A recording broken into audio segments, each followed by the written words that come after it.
You're listening to the Heroes Power presented by BlizzPro.com. Your hosts, Balrog fan Zexorus and DJ Tyrant.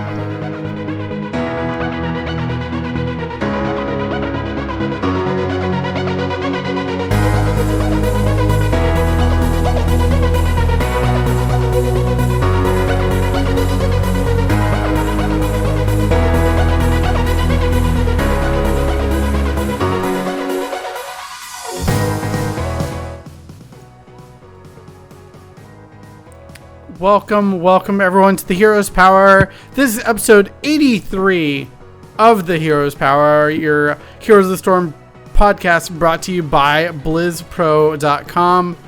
I'm your host, DJ Tyrant, and with me is the always incredible crew.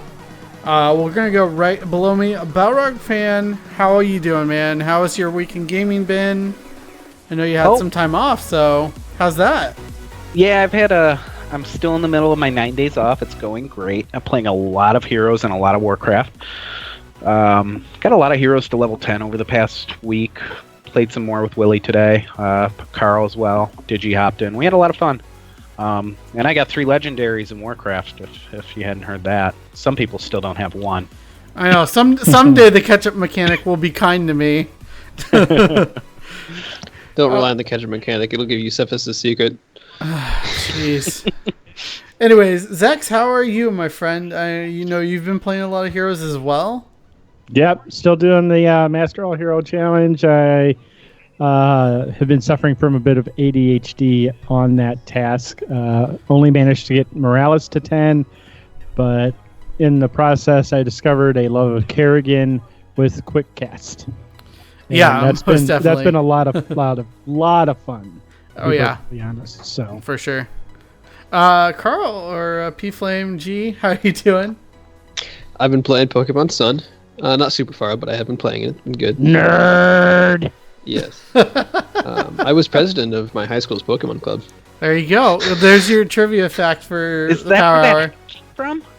I think I got the hat before that. My now wife bought that for me. Aww. But yeah, I was pretty big. I went to a couple tournaments for the card game. Oh, nice. But I did not know. Why are we finding out about this in the middle of a live show? I have so many questions. Did you have a shiny Charizard? no, I have never owned a shiny Charizard. What set did you play in? What was your big set? Was it Gym Leaders? Was it base?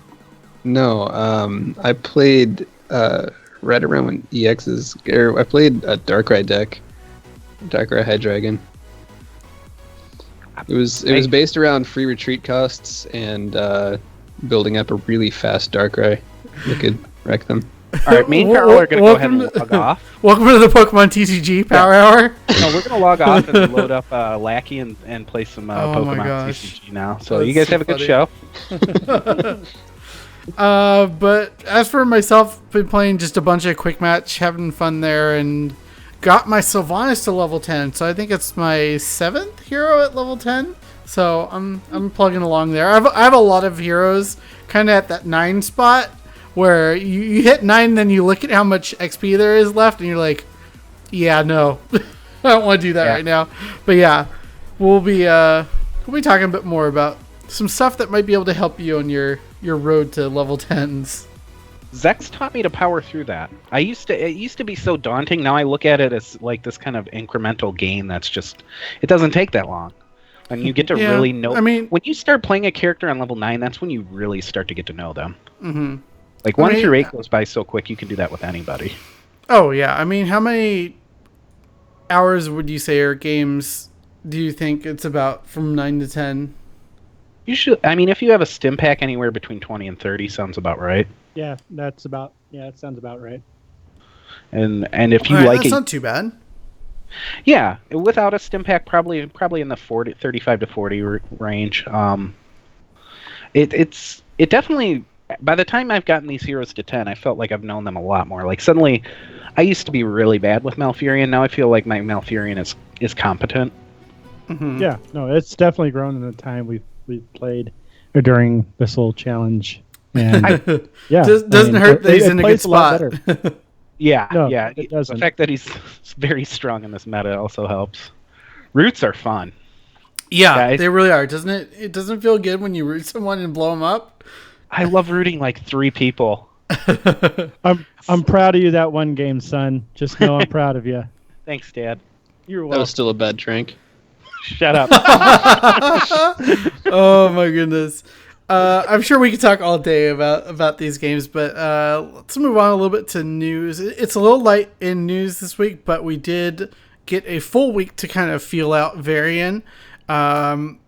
He blows me up on any like mage that I play when because he goes I forget what heroic it is, but it's the one that Colossal Strike literally just 100 to 0 if you're even remotely out of position. He just is so punishing.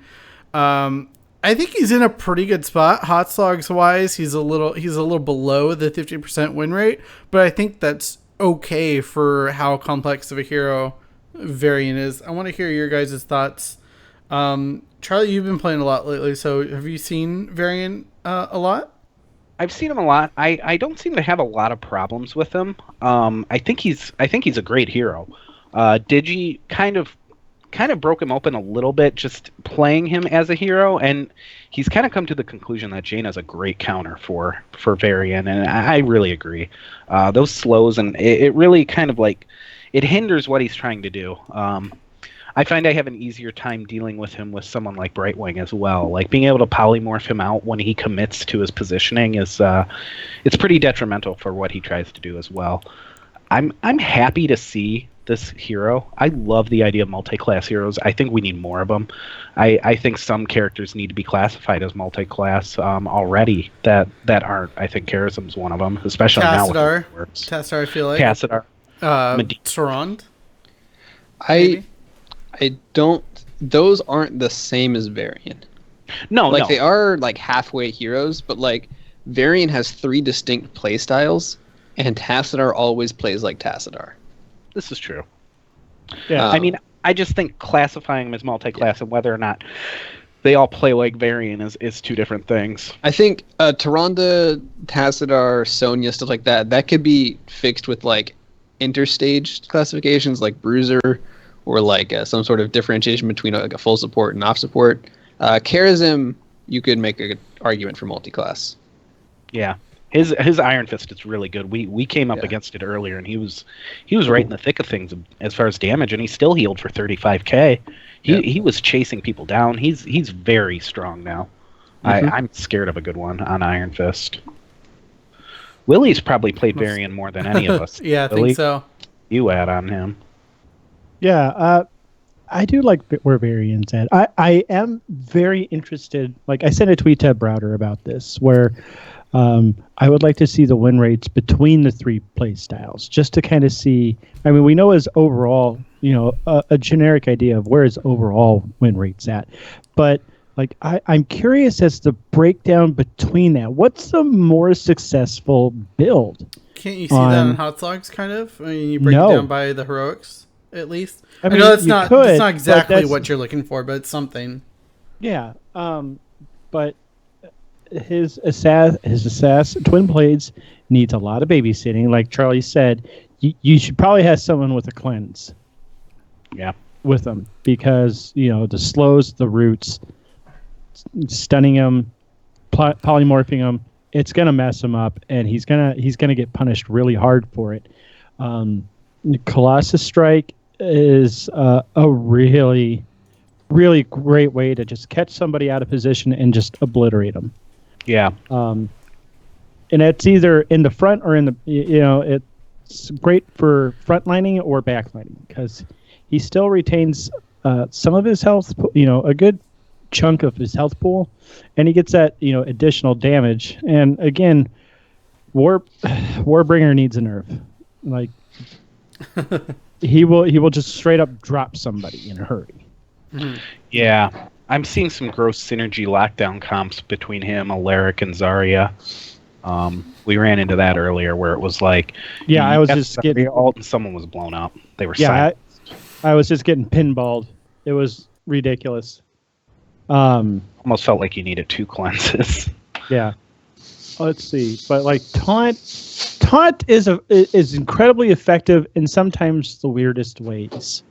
There was one game where there's a Rexar on the other team, and I jokingly said, "I'm going to taunt the bear," and team fight broke out post 10. I taunted the bear. Everyone blew the bear up very quickly, and then we just proceeded to just absolutely dominate every team fight for that, because we removed the most effective part of their lineup, which was Misha jumping in, causing havoc. And Rexar without Misha isn't that big of a threat. What does Rexar do? Past throwing a bird at your head. Yeah. So, but like I love where Varian is. He's so versatile. He does everything well, but not incredibly so. Mm-hmm. Carl, what you want for this? Carl, I wanted to get your thoughts because I know you were pretty excited for this hero. Have you gotten some time to kind of get some work in on Varian? No, I'm waiting till he dropped to 10K. Oh, that's right. So I haven't played him. Playing against him, I think he is in a good spot. He's not oppressive. I think last show I talked about his taunt being really good. I played like 2 games against a taunt build Varian that was really good. I've had more games in, and Varian's strong. It's not, I don't see a Varian, I'm like, oh man, this is a joke. But I don't ever see a Varian and be like, oh man, we're doomed either. He's a very, he's good. Which is really good. I was scared that a hero that was so versatile was going to be broken. So if like his in-game strength is average or a little below average, combined with the diversity, adaptability of his kit, that just puts him in a really good spot. Yeah, So. Most definitely. Power fan, I kind of cut you off there. Do you have more? No.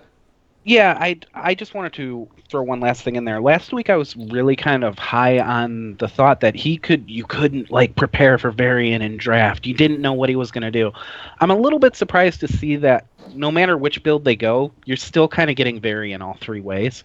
It just depends on whether or not he's going to be more damagey or more tanky, but it's not such a vast difference that like you have to really game plan your drafts around it. You just kind of know what Varian's going to do. Yeah, you don't deal with him super differently depending on it. I mean, like,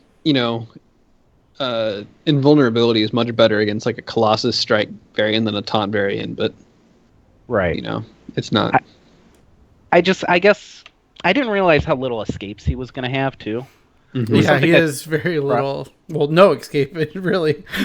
Right. He can charge at somebody who's out of position to get closer to his team. That's You like, can't bet on that, though. Slow people behind you as you run away. Right. But I mean, if he got some escape or some kind of damage mitigation that was bigger between the builds, I could see like having a hard time game planning for him. But yeah, I kind of want to step away from what I was saying last week about how much of a danger he was during the draft. I do not feel that way anymore. Yeah, for sure. So yeah, that's our thoughts on Varian. So far, we haven't seen him in high-level competitive play just yet because he's still not available. But I believe the next set of qualifiers or the set after those, he will be available. And we'll have to see if he ends up being a part of the meta. But we're going to talk about the new Brawl that was released last Friday. This is the one that was announced at BlizzCon. It was the Blackheart's Revenge Brawl. I still haven't had a chance to play this yet. I know that at least Zex has, and he wasn't a huge fan of it, but I'm curious if anyone else has had a chance to play this Brawl yet. It was okay. It's nothing to write home about. I do like the fact that there is a maximum time limit to it, because the boat's going to get toward the boat doesn't stop. The boat keeps going. And like I think I said this, I don't remember if I said this last week, but if you don't have at least 2 shots on it, 2 or 3 shots on it by like the time it gets like 75, 80%, you kind of just want to AFK at that point, because you're not going to get those final 3 shots. There's just too much action. going on. It would it would. I am not saying it would be impossible, but it would take a colossal mess up on the enemy team Yeah. to let that happen. So, but again, it has a maximum time limit. So you're not playing triple hammer on tower, or all hammer on towers for like a half hour, just wanting to which method of shuffling the mortar coil will be the quickest. Yeah. So, again, it's not. It's a good concept. I like how I do like how they did it. I really do. It's just it wasn't one of those that made me go, "Oh, this is super fun." I like King of the Hill personally. Yeah, I mean, I know you and I played. I don't know how many games of the Temple one a few weeks ago, and we were just having a blast during that. Charlie, have you had a chance to play it yet? No, it's on the docket for tomorrow. Yeah. I've been wanting to play. I mean, we played a lot of Team League today, and we played a lot of quick match and all that. So Brawl for me is something like it's the one mode that I like to do by myself because I really don't care about the outcome of it. Yeah, I hear you there. I think if they move to Hero League solo, that's something I'll be okay doing by myself because I know there's no other way to do it. But other than that, like when I have even one other person on, I wanna play real games, and I have a lot more fun doing it. So I haven't gotten to this yet. I apologize. Yeah, well, I'm the same way, so I'm just as much as at fault here as well. Carl, I'm assuming you haven't either. Okay, yeah. I have not. So we'll talk more about this next week, I believe. Did you guys know Carl absolutely hates quick match? I've told people I hate quick match for like the last 6 months. Yeah.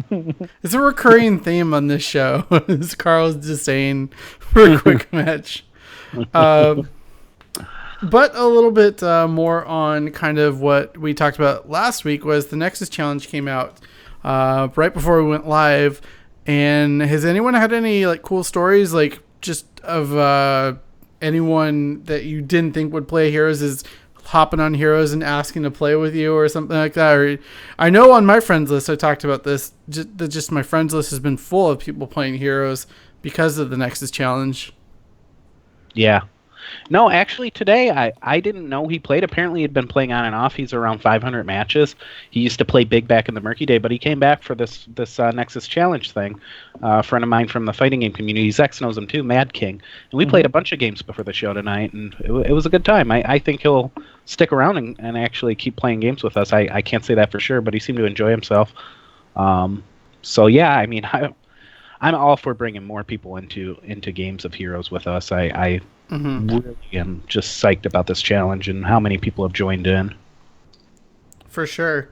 Yeah, I know some famous people from other MOBAs who are planning on playing this game. And I plan on showing them the ropes and explaining to them the difference between Heroes and the other game. And I'm hoping to kind of sell them on it, kind of keep them around. And I think, it's really interesting. It's really interesting because I know he plays a lot of Overwatch. So he initially wanted to, get the Genji skin. But then when I was talking to him today, he's like, well, yeah, maybe I will stick around for the 30 games. Because I explained, like, how much money he would be essentially saving. Stuff like that, and this, the stim pack and the mount, and what that equated to, and explaining that all the heroes you're getting are meta relevant heroes. Yeah. So, and that kind of piqued his interest. He's like, well, yeah, okay, you know what, you kind of sold me on going for the 30. Then I'm like, all right, cool. Yeah, it's good. I think encouraging people who are going for just the 15, being like, hey, here's the 30. What you get at 30, you get the stim pack, you get all these great heroes that are strong in the meta, and I think really just going to be strong heroes in general through, I think, the life cycle of heroes. So I think Blizzard did a good job of really kind of tiering the rewards in the way that they did. Because it's not like you can just jump and play a game and get your skin and get out. You have to invest some actual time into the game And Yeah.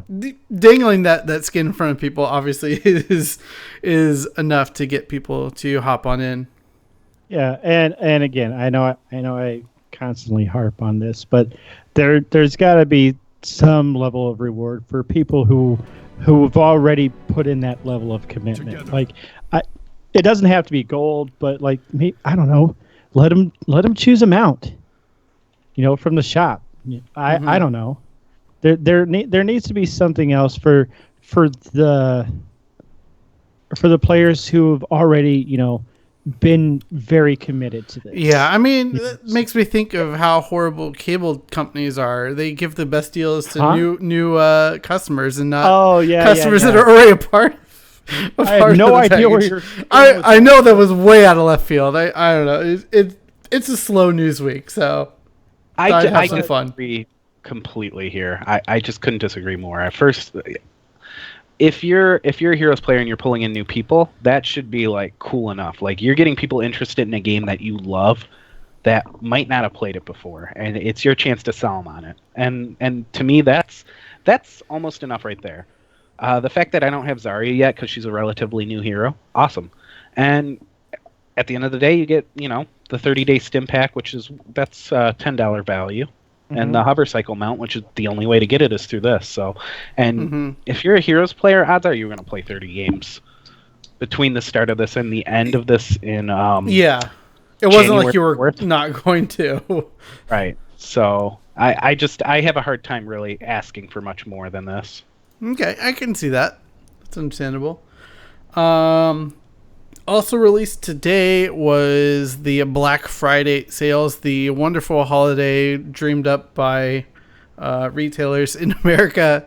Blizzard is celebrating it by releasing some really cool packs. The 360-day stim pack has returned, and I'm pretty sure we talked about it last year, but I know it's definitely some point of contention, or at least discussion about, is it really worth getting the 360-day stim pack for $60? In Zex's case, maybe so, because he's doing that climb to get every hero to 10. But we were talking about this a little bit before the show. I want to hear your thoughts on where you guys kind of side on this being a good sale, or worth the money at all, or just totally worthless. I mean, some of the cases for well, obviously, first off, there are a ton of skins on sale, and they're an amazing deal. And if you're a skin collector, then I mean, that you're just going to get value out of that. You're going to want this stuff. The Legends of the Nexus, it's all the cool Legend skins, and it's not quite the 50% off every skin that they did last year, but these are heavily discounted, like 87% on Altered War Bundle, which is huge, Yeah, I can buy a Breathstone for 90 cents with that dynamic bundle. Right. That's pretty amazing. Yeah, I can get Crown Prince Arthas for $1.19. That's just solid. But the thing about the 360-day stim pack is it's hard for me to wrap my head around playing just heroes enough to really get the value out of spending $60 on it, because I usually don't buy 6 stim packs in a year. I might buy like 3 or 4. That's how around what I bought last year. Plus, they hand them out a lot more now. So it's hard for me to really get behind that 360-day stim pack. I just don't play enough. That being said, something that came to my mind when you were talking earlier, Jimmy, there is a chance they'll be uncapping the heroes soon. And with heroes being able to go past 20, depending on the rewards, this might end up being worth buying. It might not be the worst investment, but man, $60 is a whole game of something else, Yeah, it definitely feels like a lot to drop at once on a free-to-play game. But part of me is also like, oh, maybe I'll buy it to support Blizzard for coming out with a game that I've gotten a lot of enjoyment out of. But do I really need it? I don't know. Yeah, Carl, what are your thoughts? I'm curious of your thoughts on something like this. I don't really feel like spending $60 on just like no immediate value. I have enough gold and stuff. I'm not like Willie. I'm not trying to get all the heroes to 10, so I don't have a lot of value for one of these things. That being said, if you are, especially if you're somebody trying to build a hero pool up who has not been, like caught up, so if you're wheelie and you're trying to get a bunch of heroes to 10, if you're somebody who's like kind of new to the game and doesn't own all the heroes yet, this is valuable because you're getting a lot of gold from it. You're getting a lot of heroes to 5 and to 9, which is more gold. It's going to do a lot for you. But for an established player like me, it's not worth it at all. I mean, I won't buy any stim packs in the next year just because they aren't worth it for me. Mm-hmm. That being said, this is definitely something to take advantage of if you buy stim packs or if you've considered them because it's half off. It's a good deal.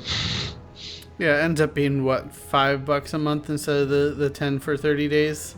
Yeah. I think is the math.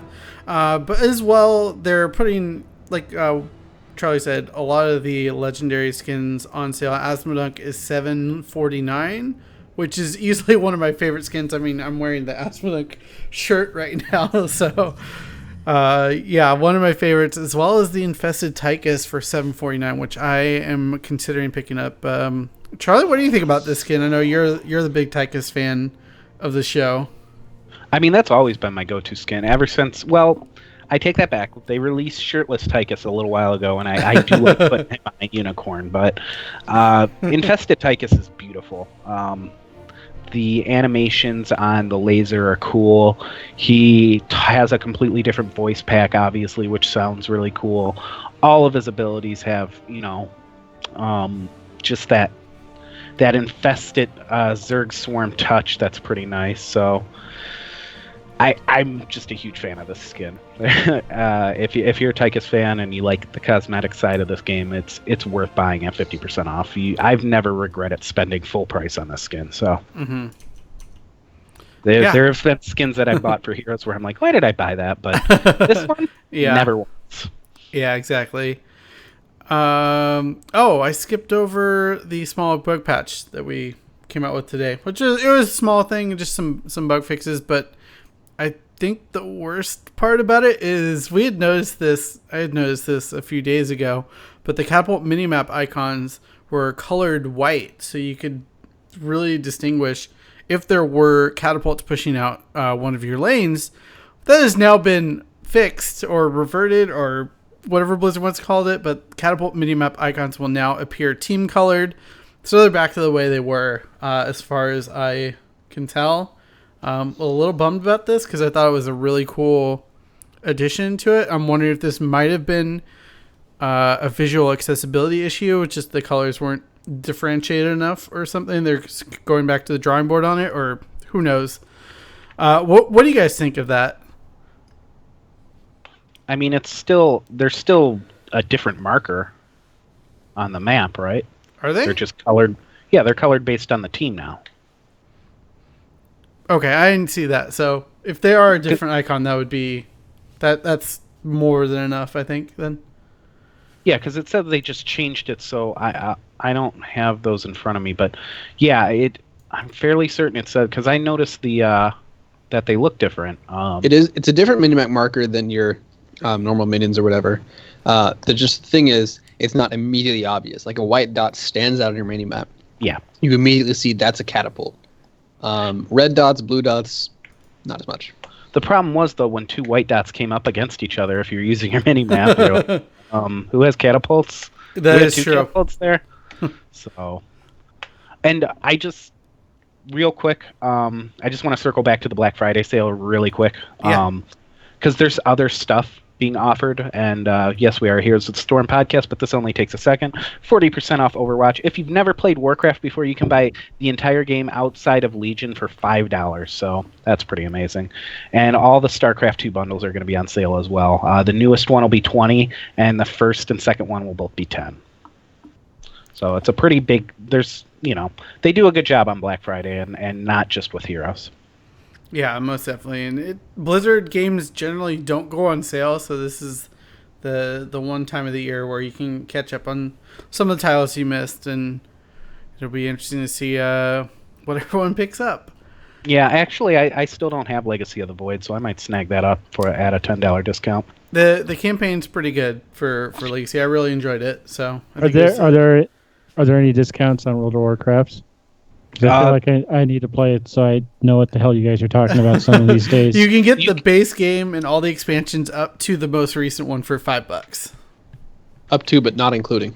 Right. The new one, Yeah. still 20. Does that include subscription time? No. Mm-mm. Subscription time is sold separately, and Legion is sold separately. You can play till 20 for free, and then you have Yes. to get a subscription. Yep. But for $5 for what? Base game and 5 expansions? It's pretty good. I mean, Yeah. it definitely is a lower cost of entry to see if you'd even be interested in the game. Just to Definitely. try it out. But let's go Spend back your to $5, Heroes. level to 20 if you Yeah, like it. Spend your there you go. 15.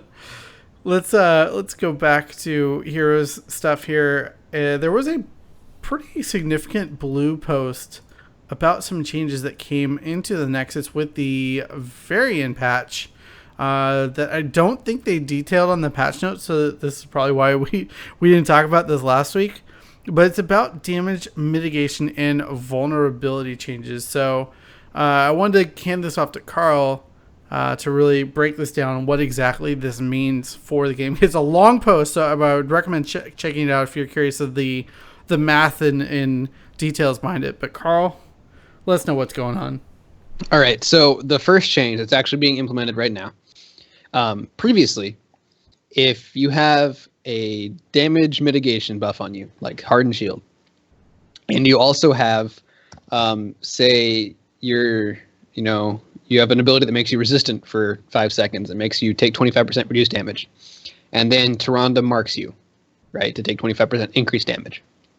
The way that's calculated, the actual damage you're about to take is, it takes your largest damage mitigation, which is at 75% from Hardened Shield, takes the largest damage amplification, which is Hunter's Mark from Tyrande, subtracts, you have 50% damage mitigation, and that's it.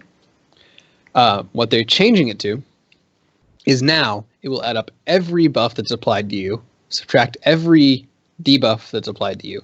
So if you have Hardened Shield, 75 plus 25 for resistant, minus 25 for vulnerable, you're at 75% damage mitigation again. This is capped. You can't have 6 things applied to you and have 150% damage resistance or whatever. You can't have more than 25% amplification. But if there's like 3 things making you vulnerable, those will all counteract like a Hardened Shield. So it's basically multiple. What that means is multiple applications of resistant and vulnerable actually mean something. You're not entirely wasting it. But secondly, the more interesting change is they are considering, this is not definitive, but it will probably at least go to PDR. They'll kind of test it and see what players, how they react. Making tanks, and this is kind of a thing, we're post BlizzCon, we're kind of an esports lull, so they're more free to make a big change. So they're trying this out where tanks will get damage mitigation baseline. We're just like, all tanks will take 15% reduced damage. And so now you have more than just a health bar saying you're a tank. You have like actual damage mitigation. You take damage differently. Like a Leeming combo does less damage to you than it does to your Kael'thas, which like incentivizes you to step in front of it and stuff like that, or to be up there in the front. In order to not just make this an absurd buff to tanks, they're going to reduce healing across the board such that tanks still get about the same amount of healed, right? So Rhaegar Chain Heal will do the same to a tank as it did before. But your heals will do less to squishies. So your backline will have to be more careful. Your healers are incentivized to heal up a tank that's properly soaking damage. But, and your healer has to be, a lot more effort, Maybe the squishy does need that Ancestral win before a chain heal would have done the trick. An Earth Shield or something. So I think it's cool. I identifies tanks more instead of just being tank kind of has CC and a larger health pool. Actually, mitigation makes a tank. And this will just feel better for everybody involved as far as this is an actual class that's different.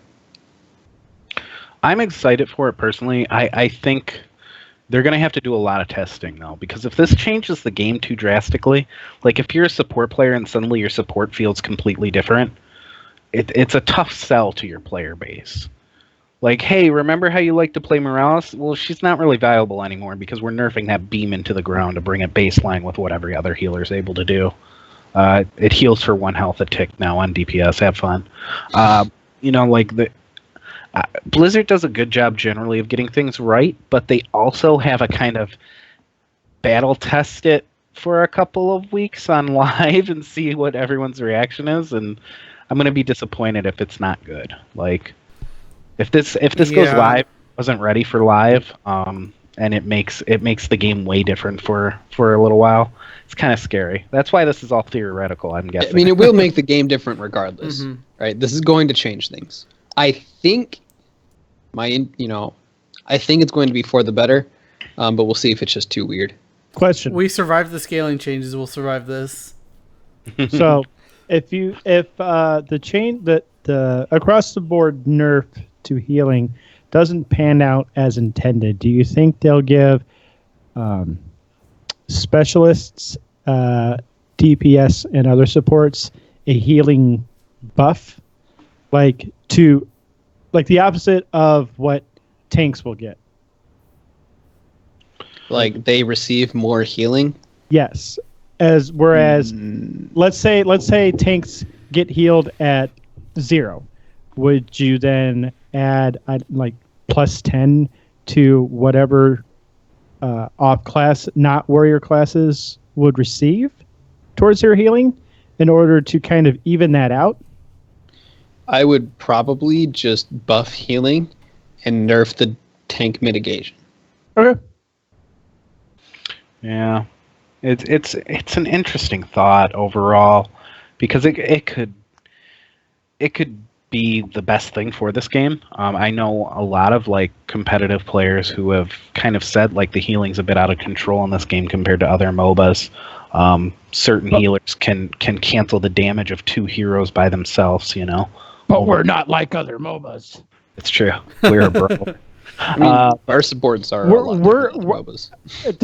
Okay, I was kind of joking, but on a serious note, we're the only MOBA out there where healers are actually impactful. Yeah.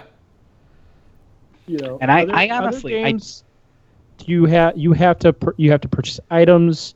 You have to build these healing characters a certain way, and even if you look at the other MOBAs, you notice the stronger support characters are ones who can actually heal your teammates. Mm-hmm. So, like, I like that all the support heroes do healing, direct healing in some way, shape, or form. Whether it be, temporary HP via shields, a really annoying laser beam like Morales, that even healing over time with Malfurion. Like, they all bring something unique to the table on top of just straight up healing, and it makes team fights go a little bit longer if you can't pick those healers off, which leads to some really unique and really crazy plays sometimes, which I love. And what's funny about Heroes, it's got the most healing in it out of any MOBA, but it's also the fastest MOBA. You figure they would be the opposite, but yeah, it is not. Like this could just go so many ways. I gotta say, I'm scared, but I hope it works out the way they envision. If they decide. Definitely as someone who plays support pretty often, I'm a little worried that they're like, "Oh, we're gonna scale your healing down." It's like, okay, well, what do I bring to the table then? But like Zex is saying, all the supports have their unique characteristics where they bring something that's not necessarily just healing to the team fights, either a stun or a root or something like that, or some heroic that allows you to easily disengage or something like that. So I I'm trusting Blizzard here, and it'll be interesting to see how it pans out. But let's move on to the esports scene, as we did get the HGC qualifiers started this past weekend. Okay, we're gonna get live updates from Zex. Let me interject. Boo, Navictic won. Oh no! They just beat whatever it was. No tomorrow. Yeah, they just beat them 2-0. Boo. It's a best of 5, I believe. Is it? Yeah. So semis should be best of 5 to be determined. Well, this is top 4 right now, so it's going to be semis. So it should be best of 5. Did you just make a JoJo's Bizarre Adventure joke? No. Okay. He made a joke based on the team name. Yeah. But yeah, in the EU, Misfits and 2Bs determined qualified. Misfits is the old My Insanity team, so really happy to see them qualify and continue to be strong in the European scene. And hashtag Chris was not the problem, Team Liquid. Oh my goodness. And 2B's determined. I looked at their roster and didn't recognize anyone, but they've obviously got to be a pretty strong team to make it out of that first qualifier. I've seen them in top 8 in EU for a couple months now, I think. Mm-hmm. They did Ask Me Anything on Reddit. Oh, wow. Yeah. Okay. Yeah. Well, check that out. And it's not old names, which I like. I always like it when somebody... somebody new. Yeah, it's like, it's not just, I've seen all of these players before on different teams, and they just formed a new team, and we'll see where they end up. I'm hoping it's new guys. I'm hoping that's what this new HGC structure brings. Obviously, we're always seeing that in EU. Hopefully, we'll see that in NA. Obviously, not going to be happening this qualifier because we're in top 4 right now. And it's Gale Force Esports against Vox and Naventic versus No Tomorrow. We were watching some of the games last night and talking about them, and some of the play left a little bit more to be desired. But I mean, that's going to be what happens in the early rounds of an open tournament this big. You're going to get some people who just sign up just to play and get bopped by teams. So it'll be interesting to see. And then the next weekend. No, not this upcoming weekend. The weekend after is going to be the next couple of qualifiers. So we'll find out soon who is going to be the top 8 for each region. I'm excited to see who comes out of NA because there's a lot of roster swapping going on. Gale Force has a little bit of a new roster with Equinox now, so it'll be interesting to see how it all pans out. Everyone expects Gale Force and Aventus to get into the qualifier, get in, if not this qualifier, then the next one. The really interesting thing is who are the other 4 after Denial and Denial, Astral, Gale Force. Denial and Astral are already in. Yeah. And then Gale and Naventic have to qualify. What I'm really interested in is how quickly Equinox would go to Naventic if Naventic doesn't make it into the league. And Equinox's team doesn't make it in either. I joke, and I'm kind of serious about that because I think that's like the only NAT team Equinox hasn't been on yet. Yeah. Are they locked I out? love the guy. Like he impresses me so much with his play, but he hops from team to team like he was on a school ground playing hopscotch. But you were asking, Charlie, if the teams are locked in. I believe so. I'm not 100% sure on that. I'd have to dig up some of the rules. I thought once the season started, there might be a weird grace period where you can make roster swaps before 2017. Probably. But I thought I read when 2017 season starts, you're locked out of roster swapping. Mm-hmm. Because they're paying these people that qualified. You can't just go, I quit, and have like somebody else come in. I think how League does it is you have to submit a roster like 3 weeks or so before the thing starts, but you can still alter that roster for like the first month of the season, and then like towards the end it locks, and you have to stick with those 5. I have no idea what HGC is actually doing because I don't think they've posted anything about it, but makes sense. Yeah, I'd have to dig it up more, but HGC is happening finally for 2017, and it wasn't that long after BlizzCon, which is kind of cool. So I'm really excited to be seeing these games on during the week and in the weekends to come. We do have a really interesting story coming out of Reddit, and it is coming out about the quick casting in the game. I know both myself and Zexris have recently switched over to quick casting, but apparently a Reddit user by the name of Puria found out that if an ability is activated during some frames of an attacking animation and then you do a move command, the ability is canceled even if it is instant or quick casted. And they had a really great video going on there. It's really interesting because I definitely thought as I was playing and getting used to quick casting, I was like, well, I'm just not used to quick casting yet. That's what it is. But apparently this is a really interesting dilemma that they have here.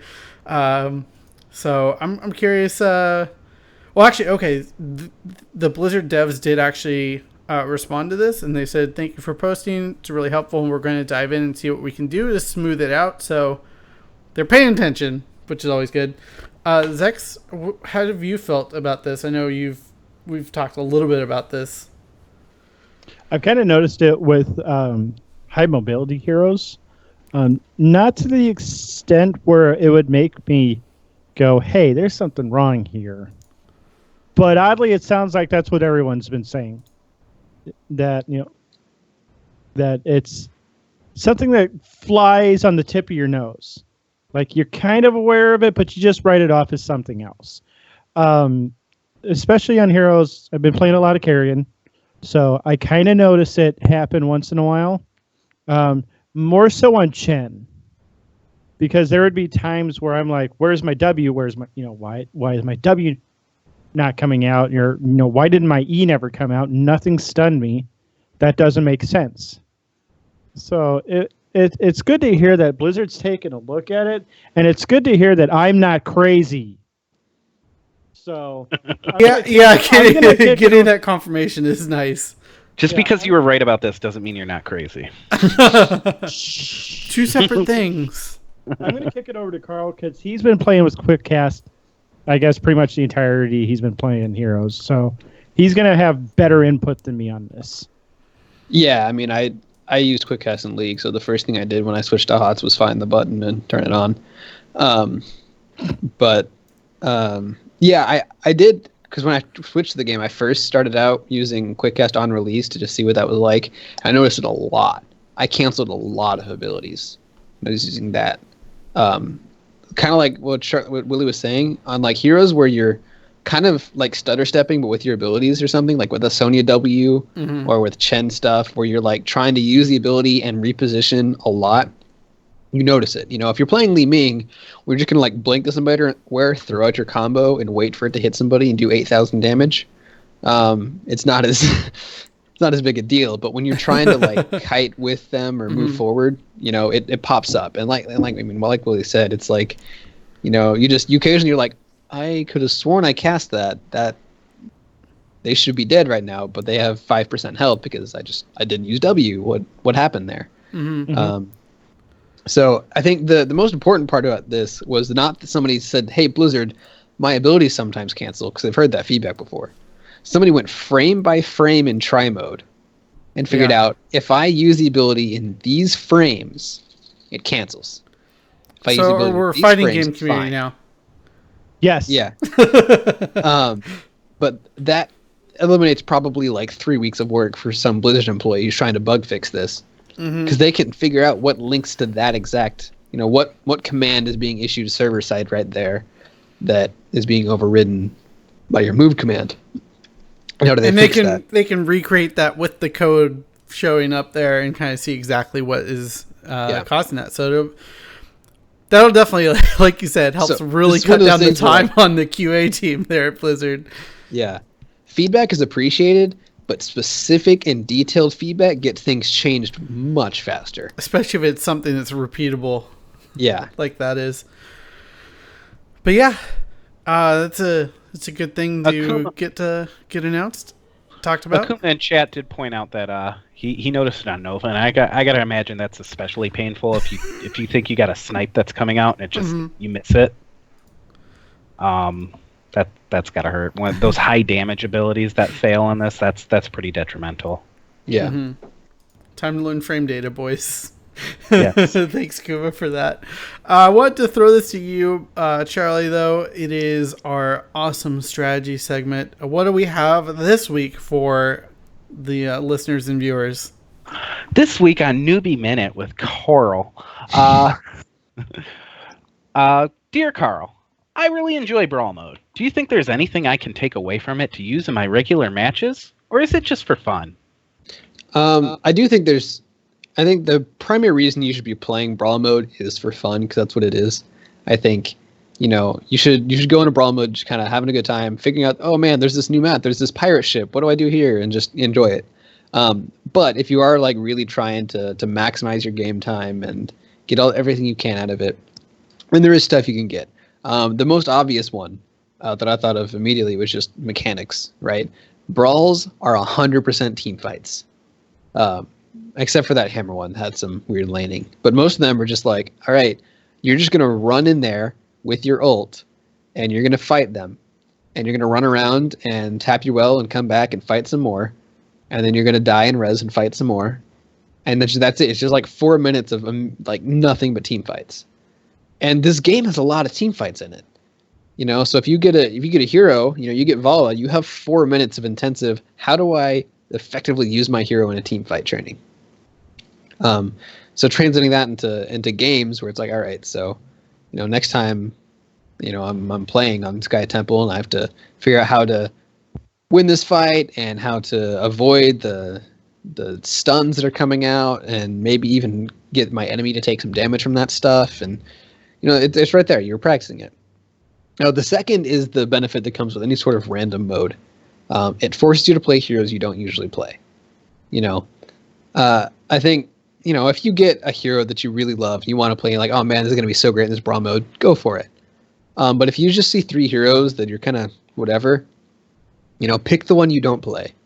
Pick something to learn it. I've played a bunch of Samuro games in Brawls, because I can get him there, and I understand Samuro, and I know how he works, and I can play against him. Even if you never play that hero in Hero League, you know how to play against them now because you've been there. You understand what countered you, or just to figure out, okay, I have a low level Alarak. I need to be better at Alarak. Look, he's here. It's time to practice. Nobody's gonna flame me if I suck because it's Brawl. We're done in 3 minutes anyways.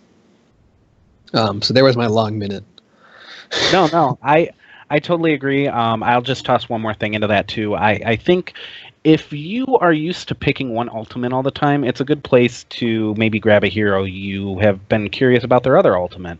I kind of did that with Twilight Dream. I was never a Twilight Dream fan, and now it's good. So it's one of those things where I was like, all right, I better start playing around with good times to Twilight Dream and get used to the cooldown on it. How much, it's a small sample size, and it's a much different sample size because it's Brawl, but it at least gives you a game situation to practice something that you're maybe not too used to, which is kind of the same deal with, picking different heroes, learning. Except probably not Nidus Network or Robo Goblin.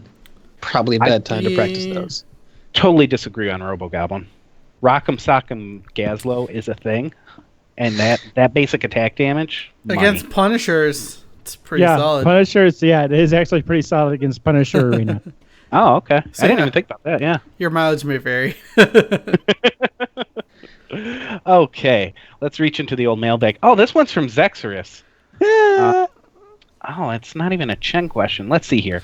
Like, I'm going to trust Carl to answer a Chen question. Dear Carl, with new heroes, is it best to try them out in AI matches, or should I just jump right into quick matches? Are there benefits to both approaches, or is only one the right way? So my general advice, answered a question similar to this, I answered with the same answer, is do a tier below your typical, right? If you play a lot of quick match, try out your new heroes in AI. Figure them out, learn that. It's a step below. It's easier. There's less stress. You can just focus on the mechanics of that hero, right? Because in your primary game mode, You have to be focused on the mini map, on where your team's going, on objective timers, on all this sorts of stuff. Guessing where the enemy's team, what they're doing, and you can't be focused on what does my Q do, right? So that's grow into AI match, learn that. If you I play a lot of Hero League. I don't touch AI. I haven't in months. I learn new heroes in quick match. But like, there's definitely people who, if you like get like anxiety trying a new hero in quick match, don't just force yourself to play quick match, because that's what the people who play Hero League do. Mm-hmm. Play what you need to be comfortable on a new hero, because it's innately uncomfortable. So pick a mode where you can relax. Pick a mode where you're not going to feel like pressured to perform at the maximum level, and just figure them out. Don't go into it expecting to 3-0 your first couple matches, unless it's like release Samuro. And just kind of have a good time. I would say, as to the benefits to both approaches, AI really is just, you're going to learn your abilities. And, the AI is not going to do a whole lot against you. But you can figure out ranges better. You can try and sit at the max range and fire off 3 different Qs, because they're just going to stand there. You can kind of figure out, okay, this is what's going to work. This is what isn't going to work. You can try and see if you can thread things through minions, and you have more time to practice that kind of stuff, because there's not other things going on. In the quick match, you get to play against real people. You can say, all right, so if I throw my abilities right here, maybe that would have hit a stationary target, but how do people move? How do people react to a Kerrigan combo? Because trying to hit a good player with a Kerrigan combo is much different than trying to hit an AI with a Kerrigan combo. And stuff like that. So, but like I said, if you're a primary AI player, start out in AI, and then you can kind of work on how do people react to this stuff? How does whatever happen? Anybody have something to add to that? I will just take a spin on this. Just in general, instead of heroes, when the meta changes kind of heavily, which it sort of has, it's shifted drastically over the past 3 months. You see a lot more stage dive all of a sudden out of ETC. You see a lot more emphasis on global heroes. Maybe you're a gold player in Hero League, or you're just approaching diamond or platinum or something, and you're kind of in a weird space, and suddenly the meta just takes a turn on their head. Maybe the character you played all the time is suddenly not viable. That kind of happened to Kelthus. I mean, he's viable, but he's definitely not as widely picked as he used to be, and you've got to change things up. It's best to spend your time in unranked draft at that point for a while, and kind of, because unranked draft does a good job of mimicking what the meta is and how to draft and ban for it. So I that's all I can really think to add to that. Yeah, I don't have anything to add, but I think it was a good discussion. I'm just kind of surprised at the depth of Carl's hatred for quick match in that answer. A single step above Team League, coming from the guy who refuses to quick match. Oh, I hate quick match. Yep. I hate it so much. Now I'll jump in here. I like quick match because it's literally trial by fire. Okay? Now, in Hero League, Team League, even unranked, you're going to get nominal comps, team comps, where, okay, this hero should work out in this situation. What you also need to learn is, I am in a worst-case scenario against the other team. Their team perfectly craps on my hero. I need to learn how to work around that. And over the course of many, many, many bad games, you start learning. You start learning when to engage, when to back, when to try to peel for your other team. Today, I tried to peel for a Zarya using Kerrigan. They were chasing a Zarya. It was the only thing I could think of. They were chasing Zarya, going above me. So I very quickly threw out the grasp, threw out an E, and it almost worked.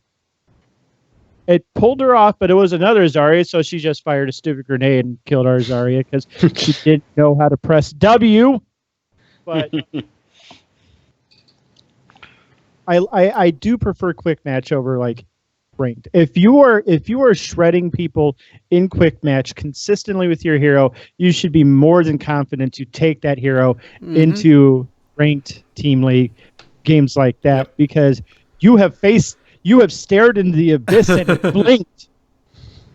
Yeah, you know, most definitely. So that's my personal opinion on it. But for a lot of it, I do agree with you. Learn your abilities in AI. Learn how they flow. If you have combos to learn them there. Learn the range of them. Like, I'm still kind of messing up Kerrigan combos, like throwing out a grasp when I shouldn't, et cetera, or positioning the blade torrent a little too far ahead, and I completely underestimate where it should be. Things like that. But Charlie saw me have a really good Kerrigan game. Did I don't even think I missed a combo that whole game. No, you were completely on point that game. I think it's like you said. You play quick match, you get a chance to run into these situations, and you go, "Well, that didn't work, but it was quick match." Or, "Holy God, that works with those two." Exactly. Like I kind of ran into the whole thing with Lunara and Medivh has some insane synergy. Medivh allows Lunara to just hop around like an idiot with her ultimate and at no punishment. And that's something like you're probably really only going to see in quick match. But now, if I had a really good Medivh and somebody had a really good Lunara and they were like, "Let's do it," I'd be like, "Yeah, I've seen it before. Let's try it. Why not?" Yeah. Yeah. Like I encourage that one player to pick Morales. Mm-hmm. When we had a Taika Center team, it didn't work out, but I've seen it work plenty of times. At least you tried. Did we? I don't remember. Did we win that game? We played so many games today, I can't even differentiate. Can't even. Play some more, good buddy. Yes. Because our game portion is coming up. Yeah, I want to get onto our game portion here. After every show, we do play games, and we'll be playing. I don't know what exactly we'll play. We might play the Brawl. We might play Unranked Team Draft. Team League, whatever, League. etc. But make sure to join. 2 games to go, Jimmy. Okay, make sure to join us on the client/join BlizzPro. We'll be there and we'll pick people out of there. Patreon.com/Heroes Powerhour helps us support the show and all the assorted costs with running our show. Make sure to check that out for all our rewards there, and we'll be in touch for those of you who have gotten the new rewards. As always, our show is up on YouTube, youtube.com/BlizzPro, along with all the other great podcasts on the BlizzPro network. Wednesdays, 6 p.m. Pacific on this channel is Westmark Workshop for Diablo 3. Thursdays at 7 Pacific is the Payload podcast about Overwatch. Sundays at 7 Pacific is Well Met with Hearthstone. And as always, check out our Discord, discord.blizzpro.com, and chat with us there all through the week, and find us for games as well. As always, heroesofthestorm.blizzpro.com gives you all the information that you need for Heroes of the Storm. And one more thing, we're gonna hit up our patron rewards here. Zex. All right. So as I've been blathering on for the past couple of days, we have several patron levels. Let me pull up our patron rewards. For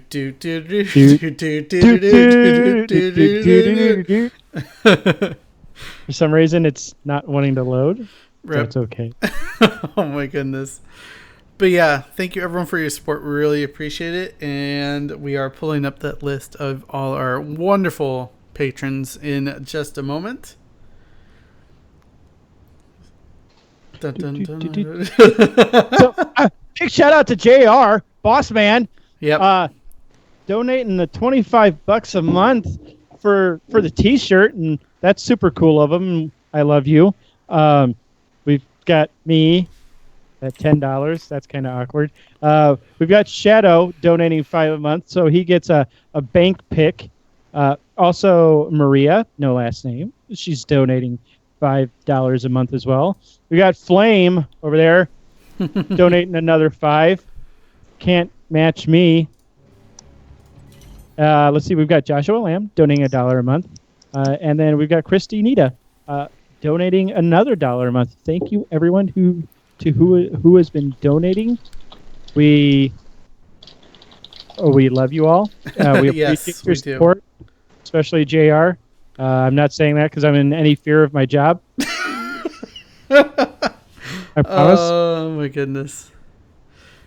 But yeah, thank you everyone. This has been episode 83 of the Heroes Power. Make sure to join us in the Blizz Pro channel in the client, and we'll be playing our games after this.